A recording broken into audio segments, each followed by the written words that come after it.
It's super bright and early today, but I wanted to go ahead and make a video and show you some of the things I have to do as a full-time reseller to be successful with my craft and my job. So follow along while I show you a number of different things you need to do if you're interested in reselling to become successful and to be able to make it work. So follow along. So every morning I try to list 5 to 8 items to eBay, and that's my daily routine. I start with that. Following the listings, I like to get all the items that have sold the previous day out, and I get them prepared to wrap up and box up or package to ship off. And so that's the start of my day. I have a pretty good rhythm and routine, and it makes my day more efficient. After I'm done with these tasks, I get out and go into the community and try to source goods to resell, and that's where the real fun begins. So I've got these couple Brooks running shoes nice and wrapped up, and I always like to take good care to protect the items I sell from any type of damage that may occur in shipping, because some shipping companies are very rough and brutal with packages, especially around Christmas time when the volume of deliveries goes up. So what I'm going to do next is I'm going to take these shoes and I will actually stuff them in a flat rate bubble mailer. That saves me a little bit of money when I have to ship really far across the country. And because I live in New Mexico, I tend to have to deal with selling to a lot of people on the eastern seaboard, and that can get really expensive when I want to pay ground shipping costs. So you really got to pay attention to the weight and size of your packages that you ship most, and try to get a good system of understanding the postal service's costs and the difference between flat rate boxes, priority mailing boxes, and possibly just buying your own boxes and doing ground shipping. I personally do a lot of ground shipping, but it's just different with every sale I make. So that's a little quick tip to probably help you along the way and hopefully save you some money. Alrighty, so mission accomplished. I've got this pair of Brooks running shoes packaged into this bubble mailer. This bubble mailer is flat rate, so it'll cost me about $10 and some change to ship these shoes.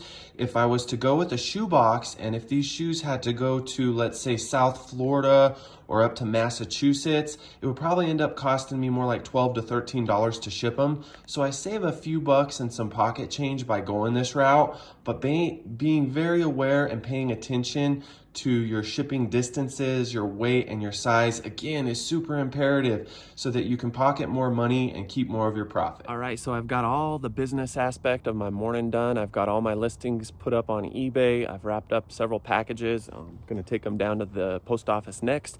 But one thing I wanna interject real quickly is something I do between the work aspect of my mornings, and that is that I always try to slide in some exercise. Exercise is tremendous for me. It helps me to stay more focused. It helps me to set my intentions for the day.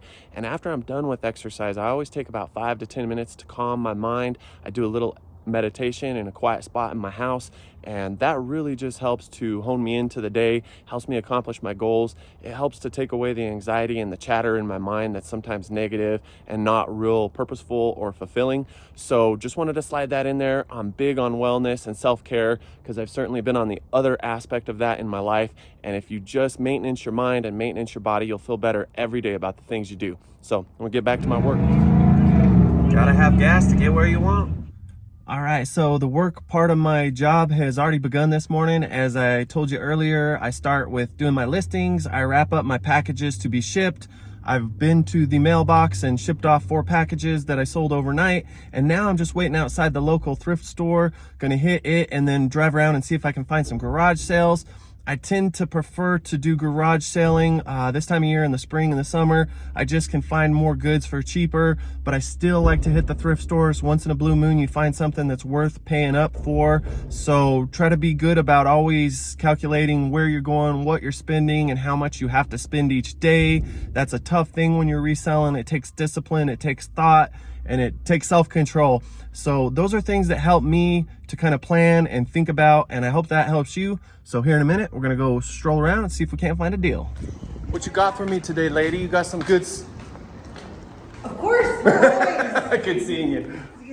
All right, when I come in, I always try to move fast to beat the competition to the good stuff. All right, I found these Selwa men's outdoor hiking boots. They're Gore-Tex. They're only $10. Have a 100% sell-through rate. Gonna pick them up. Alright, so I'm always trying to inspect the locked cases at Goodwill. Oftentimes I find some small goods that are very profitable. At the thrift store, I'm over here at Home Depot and I'm actually trying to find the end cap. I've said in videos past, always look for the end caps with the yellow tags. See if there's anything to arbitrage. Not seeing anything. Alright, so I'm outside one of the thrift stores I go pick at a lot, and I can't stress this fact enough. You gotta have a lot of resources to find goods. And if you don't, you're gonna struggle. But oftentimes I come into these smaller thrift stores. Usually I don't find a whole lot, but it's the consistency of showing up almost every day that does put me on top of deals. So don't give up. Consistency is a big part of this game, and frustration's gonna occur. Just let it roll off your back and keep going.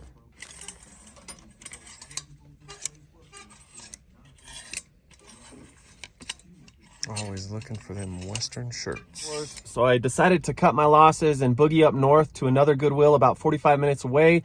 I do much better up here finding Gorp or outdoor adventure equipment and outdoor shoes, which is a big push for me in my eBay business. So hopefully we'll find something inside. Keep following along. Appreciate your viewership.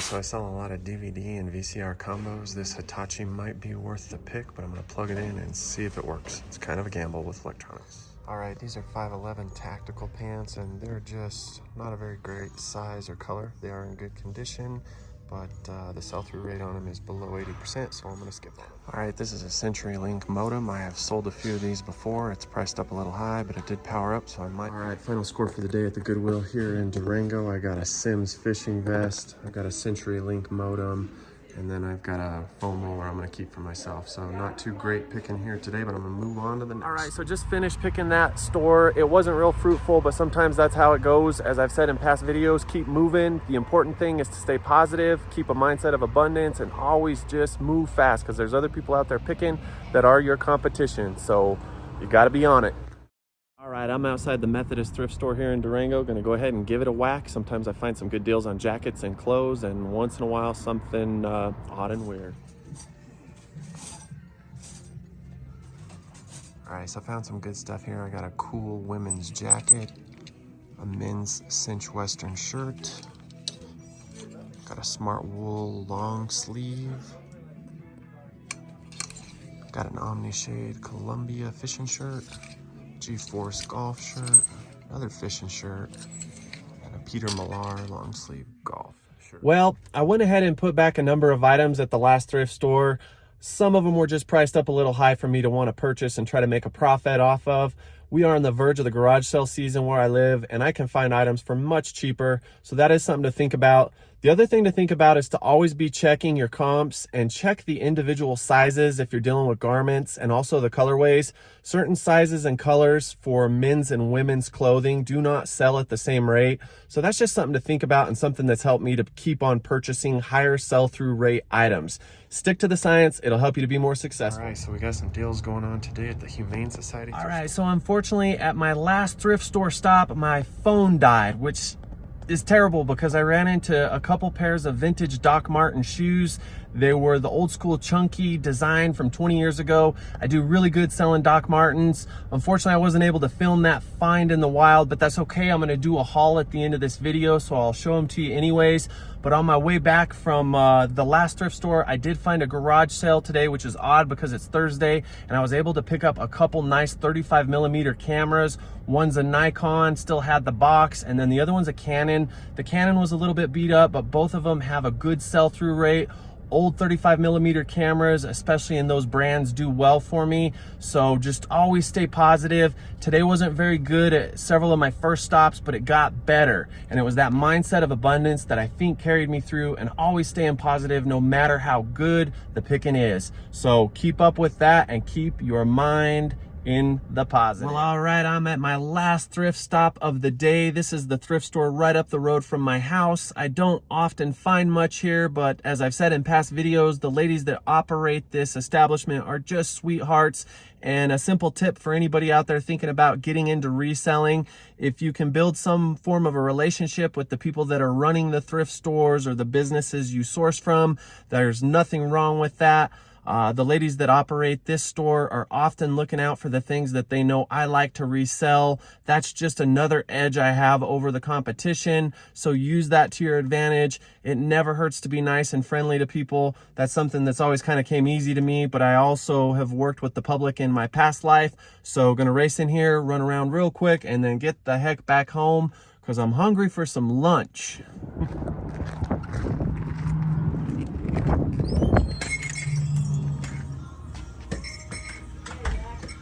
What are you doing, my dear? Trying to put up some clothes. What are you doing? Trying to stay out of trouble, but you know how hard that is for a rebel like me. I know, it's such a terrible way. All right, so this thrift store has been very good to me the last few weeks in regards to jackets. I found 2 different Carhartt canvas jackets here. I paid $6 for each of them and sold both of them for over $90 in less than a few days. Gonna go ahead and scan through what they got today and keep that mindset of abundance, and hopefully I'll find something good for cheap. All right, so on any given day, because I do sell a lot of clothing, I will flip through sometimes 500 to 1,000 shirts in just about 4 to 5 hours, hoping to just find a couple good things to purchase and resell for profit. So might not be everybody's idea of a way to make a living, but I don't mind it. I enjoy the search and the thrill of the hunt and the reward of finding something worthy of reselling.